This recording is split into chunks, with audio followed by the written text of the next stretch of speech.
श्री स्वामी चरित्र सारामृत अध्याय 18. श्री गणेशाय नमः. स्वामी सुताच्या गादीवरी कोण नेमावा अधिकारी आयसा प्रश्न सेवेकरी करिता ती समर्थाते. तेव्हा बोलले समर्थ सेवेकरी असती सांप्रत. परी एकही मजला त्यात योग्य कोणी दिसेना. जेव्हा येईल आमुच्या मानसी त्या समय मोर पाखरांसी अधिकारी नेमू गादीसी. चिंता तुम्ही न करावी मोर पाखरा समर्थ म्हणते वेळोवेळा रात्रंदिना तोची चाळा. मोठमोठ्याने ओरडती आमची पाऱ्याची विट जतन करावी नीट. वारंवार म्हणते समर्थ काकोबाई लागोनी लपून ठेवले विटेसी ती दिली पाहिजे आम्हासी. याचा अर्थ कवनासी स्पष्ट काही कळेना. असो स्वामी सुताचा भ्राता कोकणात राहत होता. स्वामी सुता मृत्यू पावता वर्तमान कळले त्या. तो केवळ अज्ञान दादतायाचे अभिमान त्याचे शरीरी असमाधान. कृश होता चालला काकूबाईने तयासी आणविले आपणापासी. एके दिवशी समर्थासी दादा प्रति दाखविले. समर्थ बोलले बाईसी 4 वेळा जेव घाल यासी. आरोग्य होईल बाळासी चिंता मानसी करू नको. त्याप्रमाणे बाई करिता दादासी झाली आरोग्यता. समर्थाची कृपा होता रोग कोठे राहिला. केस गाव मोगलाईत ते नानासाहेब भक्त. त्यांनी बांधिला श्रींचा मठ. द्रव्य बहुत खर्चिले श्रींची आज्ञा घेऊन सत्य पादुका स्थापाव्या मठात. या कारणे अक्कलकोटी येत दर्शन घेत समर्थाचे. ते म्हणती काकूबाईसी पादुका स्थापना करायसी. मुख्य पाठवा दादासी समागमे आमुच्या. बाई म्हणे तो अज्ञान तसेच शरीरी असमाधान. त्याची काळजी घेईल कोण सत्य सांगा मज लागी. समर्थ वृत्त ऐकून मनाती द्यावे पाठवून.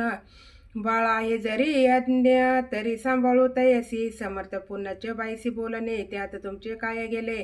आम्हांसी दिसेल जे भले तेच आम्ही करू की. शेवटी मंडळी सांगा ती. दादासी पाठविले के जे प्रति. पादुका स्थापना झाल्यावरती दादा आला परतोनी. पुढे सेवेकऱ्यां सांगाती त्यासी मुंबईच पाठविती. ब्रह्मचार्याची आज्ञा करती यासी स्थापा गादीवरी.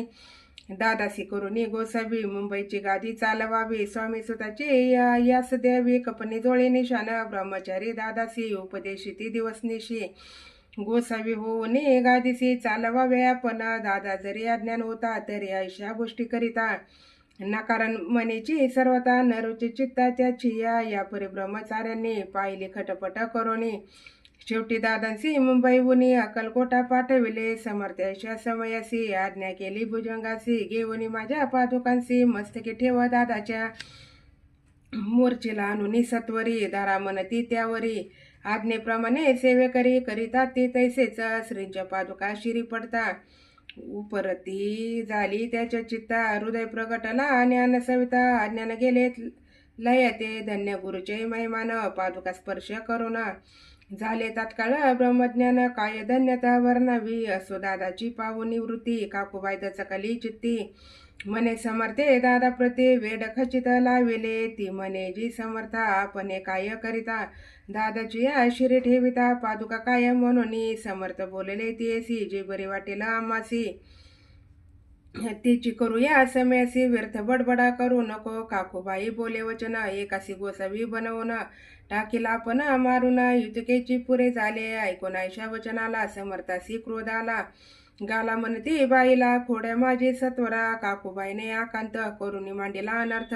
नाना अपशब्द बोलत भाळ पिटीत स्वहस्ते. परी समर्थे त्या समयी लक्ष तिकडे दिले नाही. दादासी बनविले गोसावी कपनी जोळी अर्पिली. दुसरे दिवशी दादासी समर्थ पाठविती भिक्षेची. ते पाहुणे काकूबाईसी दुःख झाले अपार. समर्थासी असो आले अधिकची कौतुका मांडिले. दादासी जवळ बोलाविले काय सांगितले तयासी. अनुसया तुझी माता तुझ पाशी भिक्षा मागाता. अवश्य म्हणून तत्वता जनांनी जवळी पातला. ऐसे बोलून पाहुनी क्रोधाविष्ट अंतकरणी म्हणे तुझी हे करणे लोकपवादा कारण. ऐकोनी मातेची उक्ती दादा तिज प्रति बोलती. ऐहिक सुखे तुच्छ गमती. माते आज पासूनी पुत्राचे ऐकोन वचन. उदास झाले तिचे मन. असो दादा गोसावी होऊन स्वामी भजनी रंगले. काही दिवस झाल्यावरी मग आले मुंबापुरी. स्वामी सुताच्या गादीवरी बसून संस्था चालविली, इति श्री स्वामी चरित्र सारामृत. नाना प्राकृत कथा संमत, सदा प्रेमळ परिसोत. अष्टदशोध्याय गोढा. श्रीरस्तु शुभम भवतु. अवधूत चिंतन. श्री गुरुदेव दत्त. श्री स्वामी समर्थ महाराज की जय.